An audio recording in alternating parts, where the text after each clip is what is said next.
কখনো একজন ভালো মানুষ হওয়ার জন্য রিগ্রেট করো না।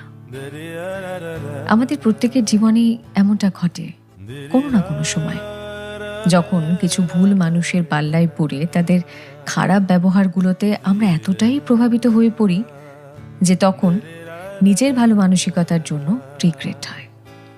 তখন মনে হয় ঈশ্বর আমাকে এতটা সহজ সরল মনের না বানালে পারতেন, যে মন মানুষ চিনতে জানে না, যে মন একটু ভালোবাসা পেলেই গলে যায়, এখন সেই ভালোবাসা মিথ্যেই হোক না কেন, যে মন সবার সঙ্গে ভালো ব্যবহার করতে জানে, যে মন মানুষ বিচার না করে তাকে বিশ্বাস করতে জানে।